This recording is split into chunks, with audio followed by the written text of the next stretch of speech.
Assalamualaikum warahmatullahi wabarakatuh. Kembali lagi bersama saya Luffy dalam channel Creativity ID.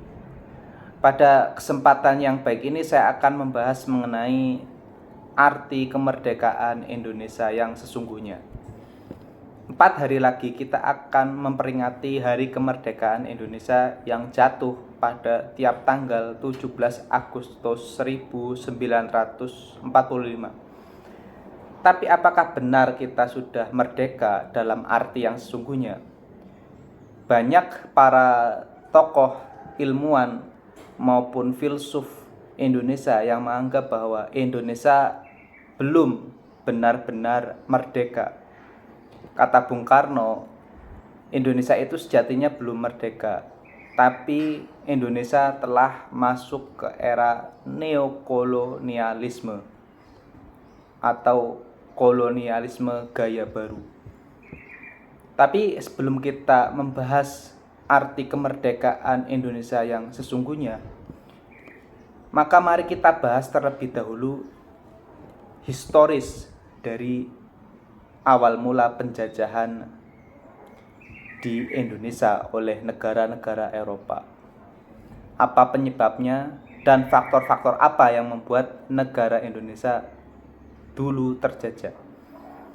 Faktor yang menyebabkan Indonesia terjajah pada era kerajaan-kerajaan Portugis datang ke Nusantara, yaitu karena jatuhnya Selat Malaka yang ditaklukkan oleh Portugis. Nusantara pada saat itu merupakan sebuah daerah yang sangat kuat sebetulnya secara militer. Banyak kerajaan-kerajaan kuat seperti Majapahit yang memiliki Meriam Cetbang, maupun kerajaan Gorontalo, maupun kerajaan Samudrapasa yang secara persenjataan militer sebetulnya tidak terlalu ketinggalan amat dibanding dengan persenjataan militer orang Eropa. Namun awal mula kerajaan Portugis berhasil menduduki wilayah Nusantara itu karena adanya politik adu domba yang diterapkan oleh orang-orang Eropa ketika menguasai Nusantara. Mereka membuat skenario seolah-olah saudara Nusantara itu saling bermusuhan, saling perang satu sama lain. Maka kita akan dapati dalam berbagai literatur buku sejarah dari SMP maupun SMA adanya perang saudara antar kerajaan, seperti perang antara kerajaan Demak melawan kerajaan Majapahit dan peperangan saudara lainnya. Itu sebetulnya strategi dari para kolonialis Eropa. Maka pelajaran yang kita ambil di era sekarang ini yaitu kita jangan mudah untuk diadu domba oleh kekuatan asing. Ketika ada huru-hara di negara kita Indonesia, bisa jadi ada kekuatan asing yang memainkannya di situ.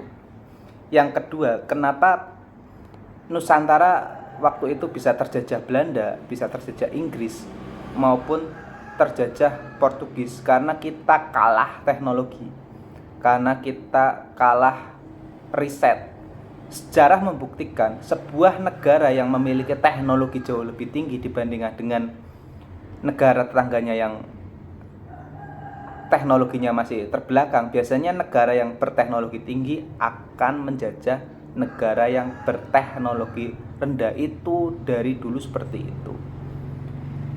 Misal pada kejayaan Roman Empire atau kerajaan Roma yang berpusat di Italia, karena kecanggihan teknologi kerajaan Roma itu, ia berhasil meluaskan wilayahnya, berhasil melakukan aneksasi di berbagai wilayah di Asia maupun di Afrika, sehingga kekuasaan kerajaan Roma itu sangat luas.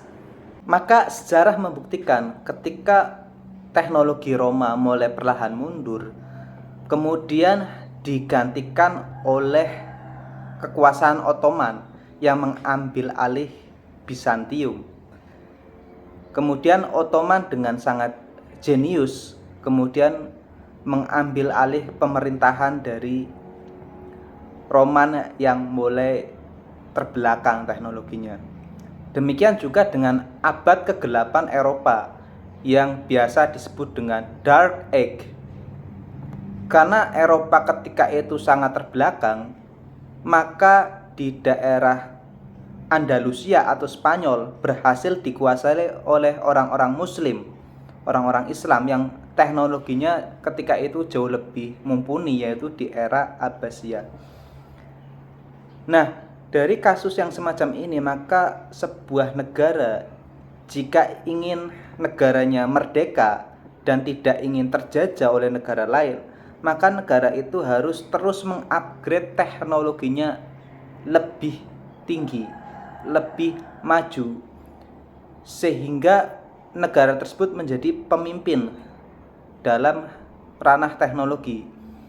Ketika sebuah negara menjadi motor atau penggerak dari teknologi global, maka negara tersebut akan disegani dan menjadi role model bagi negara lainnya, bukan sebagai objek yang terjajah.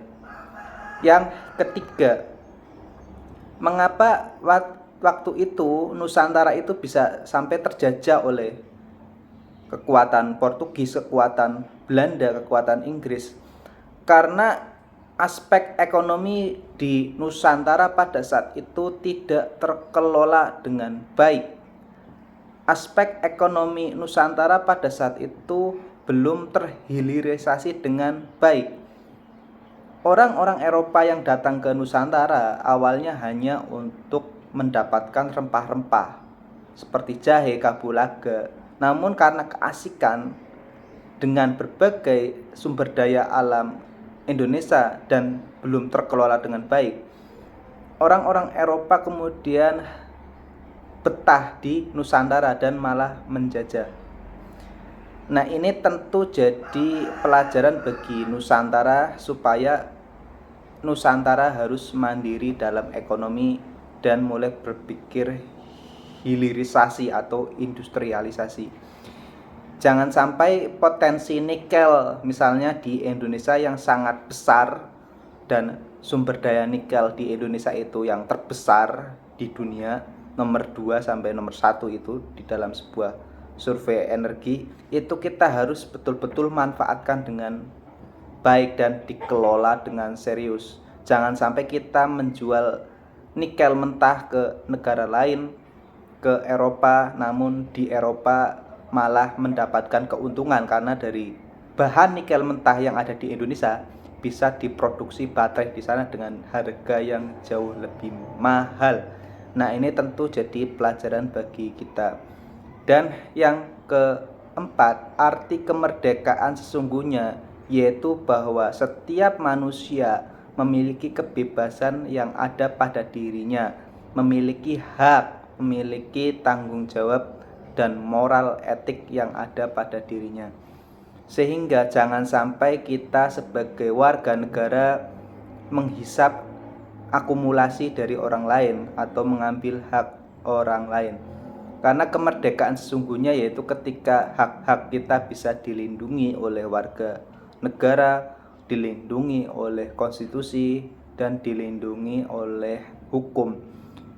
Belum dikatakan optimal negara itu merdeka jika hukum masih lemah, hukum masih memihak ke kalangan elit, tidak adil terhadap seluruh golongan lapisan masyarakat. Demikian arti kemerdekaan yang sesungguhnya yang bisa saya sampaikan. Kurang lebihnya mohon maaf. Wassalamualaikum warahmatullahi wabarakatuh.